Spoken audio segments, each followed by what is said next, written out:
నమో భగవతే వాసుదేవాయ.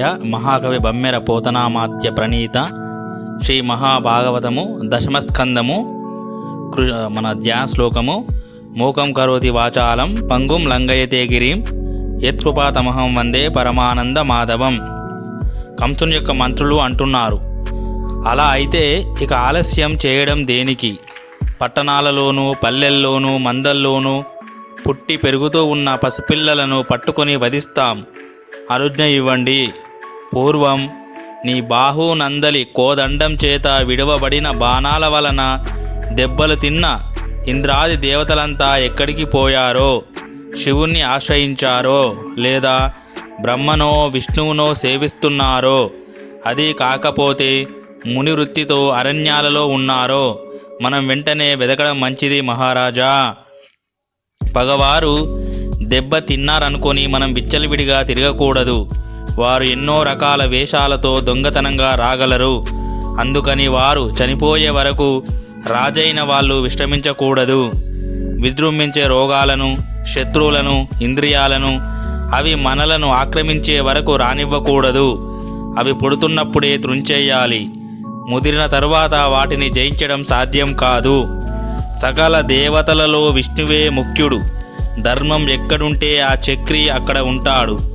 గోవులు, బ్రాహ్మణులు, యజ్ఞాలు, వ్రతాలు, దీక్షలు, వేదములు, భూతదయ, సత్యము, ఇంద్రియ నిగ్రహము, తపస్సు, దమము, శ్రద్ధ, శాంతి ఇవన్నీ విష్ణు యొక్క దేహములే.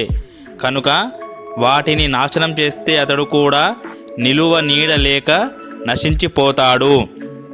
కనుక మహారాజా, దేవతలను చంపమంటావా? ఆదలింపులతో అరుపులతో తపస్సు చేసుకునే ఋషులను యముని వద్దకు పంపమంటావా? దూడలతో పాటుగా ఆవులను నరికివేయమంటావా? బ్రాహ్మణులను పశువులను తరిమినట్టు తరిమి కొట్టమంటావా? వేదాలను పఠించే వారిని బాధించమంటావా? లేదా భూమిని చుట్టగా చుట్టి నీ వశం చేయమంటావా?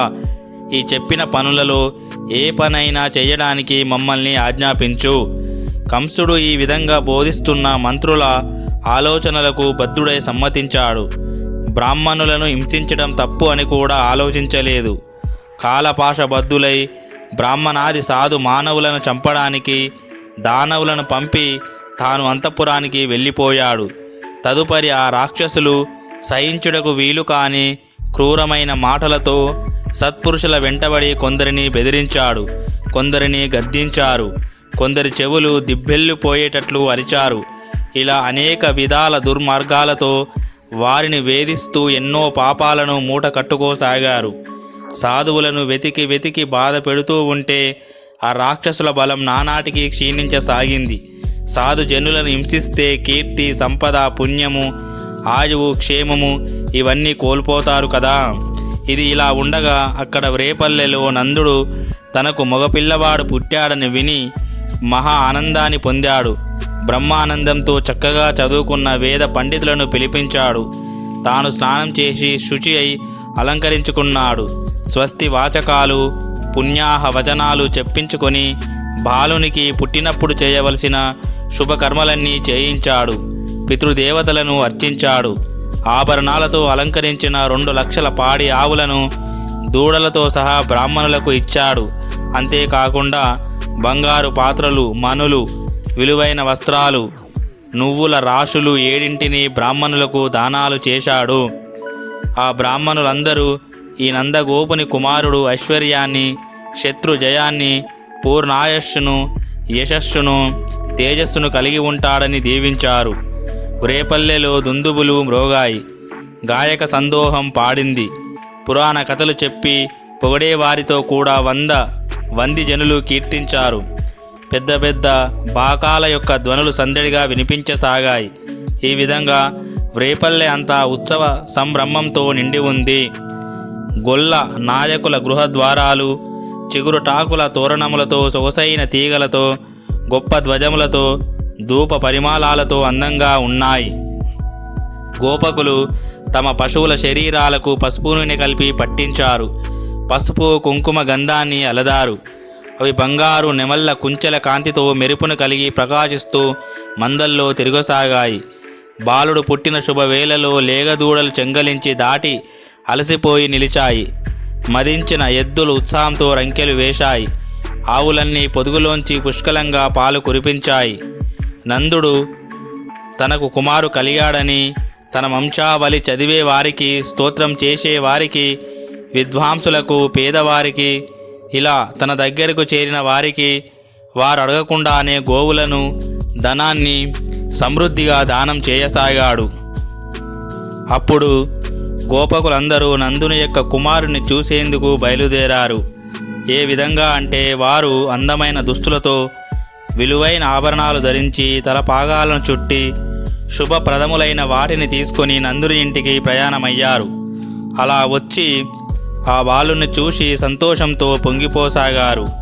సరసపు మాటలు ఆడుకుంటూ నెయ్యి, పెరుగు, పాలు, నీళ్లు, వెన్న మొదలైనవి చేర్చి కలిపిన వసంతాన్ని ఒకరి మీద ఇంకొకరు పోసుకుంటూ ప్రీతితో వసంతోత్సవం జరుపుకున్నట్లుగా ఆడారు. ఇంకా గోప యువతులు తమలో తాము ప్రొద్దున లేవగానే విన్న శుభవార్తను ఒకరితో ఒకరు ఇలా చెప్పుకోసాగారు. ఏనాడు నోచిన నోముల ఫలమో మన యశోదాదేవి చిన్ని బాబును ప్రసవించిందంట, చూసి వద్దాము పదండి అని ఇట్లు చెప్పి ఇరుగు పొరుగు స్నేహితురాన్రైన గోపికలు ఒకళ్ళనొకరు పిలుచుకొని మనస్సులో తమకాన్ని నిలుపుకోలేక తొందరపడుతూ అలంకారాలు చేసుకొని తమ తమ ఇండ్లలోంచి బయలుదేరారు. అలా బయలుదేరిన ఆ గోపికల నడకలు ఓయలతో నెమ్మదిగా సాగుతున్నాయి. వారి కళ్ళు ఆనందంతో విచ్చుకోగా, తుమ్మెద రెక్కల వలె తలకొప్పులు ఊగుచూ ఉండగా లక్ష్మీ కళలతో ఆ గోపికలు ముందుకు సాగుచున్నారు.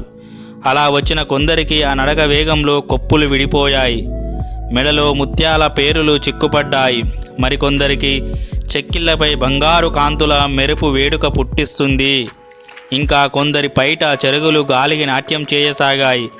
ఈ విధంగా గోపకాంతలు ఒక్కసారిగా ఆ యశోద ఇంటికి చేరి ఎంతో ఆనందోత్సాహాలతో ఆ పసివాన్ని చూశారు.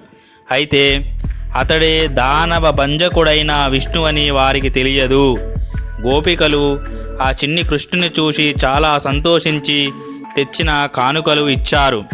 ఈ విధంగా లోకాలను సంరక్షించేవానికి తాము రక్ష పెట్టారు ఆ గోపకాంతలు. ఆ తరువాత ఉయ్యాల తొట్టెలో పరుండబెట్టి దీవించుతూ ఆ బాలుని తలకు నూనె పెట్టి ఒంటికి నలుగు పెట్టి స్నానం చేయించారు.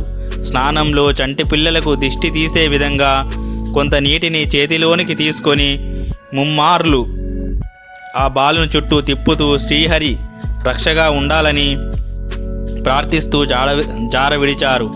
ఆ తరువాత గోపికలందరూ కలిసి ఇలా పాడుకోసాగారు. తామర రేకుల వంటి కన్నులు గలవాడా, జోజో కమల దలేక్షణ, జోజో మృగరాజ మధ్య, జోజో కృష్ణ, జోజో పల్లవ కరపద, జోజో పూర్ణేందువదన, జోజో యనుచున్. తామర రేకుల వంటి కన్నులు గలవాడా, జోజో. సింహం వంటి నడుము గలవాడా, జోజో కృష్ణ, జో. చిగురు టాకుల వంటి కోమలమైన అరిచేతులు, అరికాళ్ళు కలవాడా, జోజో. నిండు జాబిల్లి వంటి ముఖం కలవాడా, జోజో. నువ్వు సుఖంగా నిద్రపో అని అంటూ విశ్వాన్ని ఊపే ఆ పరమాత్మను ఊయల నుంచి ఊపసాగారు. ఈ విధంగా ప్రళయ సమయాల్లో జగత్తుని క్రీడగా నీటిమయం గావించే ఆ పరబ్రహ్మము ఏమీ ఎరుగని వాని వలె నడిస్తూ ఆ గోపికల చేతుల్లో జలకాలాడుతూ కేరింతలు కొడుతూ ఆడుకోసాగాడు. సకల ప్రాణులను జోకొట్టి నిద్దురబుచ్చుతూ తాను మాత్రం జాగ్రత్తయందు వర్తించుచు ఆ సుందర మూర్తి గోపికలు జోలలు పాడుతూ ఉంటే నిద్రపోయినట్లు కన్నులు తెరవకుండా కదలకుండా పడుకున్నాడు. పుట్టుక లేని మహాత్మునికి పశువుల కాచువారి ఇంట్లో పుట్టుక సంభవించింది.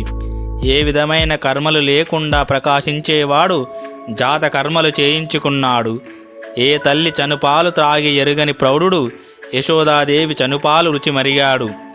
పెరుగుట తరుగుట అనేవి పొందని పరబ్రహ్మము యశోదాదేవి ఒడిలో వృద్ధిని పొందుతున్నాడు. ఎట్టి తపస్సుల వల్ల పండని పంట నేడు గోపకుల రేపల్లెవాడలో కన్నుల పండుగగా పండింది. ఎన్ని శాస్త్రాలను అభ్యసించినా ఇలాంటిదని తెలియని ఆ తత్వము ఆ బాలుని యందు అభివ్యక్తం కాసాగింది. ఆ బాలకృష్ణుడు చంటి బిడ్డగా నుండి ఏదైనా చేష్టలు చేసేటప్పుడు సృష్టికర్త అయిన బ్రహ్మదేవునిలా కనిపిస్తాడు. సంతోషం ప్రకటించే చూపులతో నవ్వుతూ ఉంటే శ్రీ మహావిష్ణువులా గోచరిస్తాడు. కోపం వచ్చినప్పుడు రుద్రునిలా భయాన్ని కలిగిస్తాడు. ఆనందం చేత తన్మయం చెందేటప్పుడు నిత్యానంద స్వరూపుడై పరబ్రహ్మం వలె సాక్షాత్కరిస్తాడు. చూసిన వారిదే కదా ఆ భాగ్యమంతా. నందుడు కొడుకును కన్న వేడుకతో రోహిణీదేవిని పిలిచి ఆభరణాలు, రంగురంగుల చీరలు బహూకరించి ఆమెను గౌరవించాడు. ఆమె కూడా చాలా సంతోషించింది. ఆ బాలుడు జన్మించింది మొదలు రేపల్లెలోని ఆలమందలు పాలతో నిండిన నిండు పొదుగులను కలిగి ఉన్నాయి. ఒకనాడు నందుడు ఆలమందలను రేపల్లెను రక్షించడానికి దక్షులైన గోపకులను అనేకులను నియమించి తాను ప్రతి సంవత్సరము కట్టవలసిన పన్నును కట్టడం కోసం మధురకు బయలుదేరాడు. కప్పము కట్టి వసుదేవుని ఇంటికి వెళ్ళి తగిన మర్యాదతో ఆయనను దర్శించాడు. నందుణ్ణి చూడగానే వసుదేవుడు మహోత్సాహంతో కన్నుల ఆనంద ఆశ్రువులు రాలుచుండగా చేతులు సాచి కౌగిలించుకున్నాడు. అతనికి నందుణ్ణి చూడగానే ప్రాణం లేచి వచ్చినట్లయింది. నందుణ్ణి కౌలించుకొని సుఖాసీనుని చేశాడు. తన కన్న కొడుకు మీది ప్రేమ పొంగుకు రాగా నందునితో ఇలా అన్నాడు: మిత్రమా, సంతానం లేదని ఎన్నో సంవత్సరాల నుంచి చింతతో కృషించిపోయావు. ఈనాటికి బిడ్డడు కలిగాడు. నీకు అదృష్టవంతుడివి. లోకంలో బిడ్డలు లేని వానికి సౌఖ్యం లేదు కదా. ఇన్నాళ్లకు నిన్ను చూడగలిగాను. ఇంకా నాకే ఆపదలు రావు. కార్యాలలో ఏమాత్రము తేడా చూపని నీ వంటి స్నేహితులను కలుసుకోవడం ప్రాణానికి మరింతగా ఊపిరినివ్వడమే కదా. బ్రతుకు తెరువులో పలు పాట్లు పడే జనులకు ఒకే చోట ఉండటం కుదురుతుందా? నదీ ప్రవాహంలో కొట్టుకొని పోయే పుల్లలు ఒకే చోట ఏ విధంగా కలిసి ఉండవు, అదేవిధంగా బంధువులు, ప్రియం చేకూర్చేవారైనా ఒకే చోట ఉండుట సంభవించదు. ఏలననగా అందరి కర్మలు వేరువేరుగా ఉంటాయి కదా అని అంటూ, మిత్రమా, మీ ఆవులన్నీ చక్కగా పాలిస్తున్నాయా? అనారోగ్యాలు లేకుండా ఉన్నాయా? వాగులు, గుంటలు చక్కగా నీళ్లతో నిండి ఉన్నాయి కదా? పశువులను కట్టే ప్రదేశంలోకి పులులు, దుప్పులు రావటం లేదు కదా? గొల్ల పల్లెలన్నీ బాగున్నాయా? మీ రేపల్లెకు దగ్గరగా ఉండే అడవి ప్రదేశాలలో పచ్చిక బయళ్ళు సమృద్ధిగా ఉన్నాయా? తన పుత్ర మిత్రాదులను సంతోషపెట్టక, వాళ్ళని కన్నెత్తి చూడక వారు నానావిధ దుఃఖములలో మునిగేలా ప్రవర్తించే గృహస్థు పోషణలో ఉన్నవారికి ఏమాత్రం సంతోషం ఉండదు కదా. ఓ నందుడా, నీవు నీ భార్య ప్రేమగా చూస్తుంటే నిన్ను తండ్రిగా గౌరవిస్తూ నీ వద్ద ఉన్నది నా పుత్రుడే సుమా అని వసుదేవుడు అన్నాడు. అప్పుడు నందుడు ఇలా అన్నాడు: నీకు దేవకీ దేవికి జన్మించిన కొడుకులందరినీ ఈ కంసుడు వధించాడు. ఆ తరువాత మీకు కుమార్తె కలుగగా ఆమెను చంపబోగా ఆ చిన్నది ఆకాశానికి ఎగిరిపోయింది. ఇలా జరగటం దైవాధీనం. తెలివైన వాడు ఆపద్దశలో దుఃఖాన్ని పొందడు కనుక ఊరడిల్లు. నా కొడుకు నీ కొడుకే అనుకో అని ఓదార్చసాగాడు. అప్పుడు వసుదేవుడు నందునితో ఇలా అన్నాడు: నీవు వచ్చినందుకు రాజుకు కప్పం కట్టావు, మమ్ములను చూశావు, మేము కూడా నిన్ను చూసి సంతోషించాము. ఇప్పుడు గోకులమందు కొన్ని ఆపదలు రాబో సూచనలు ఉన్నాయి. అవి రావడానికి ముందే జాగ్రత్త పడితే మంచిది కనుక వెంటనే బయలుదేరు. ఓం శాంతి శాంతి శాంతి.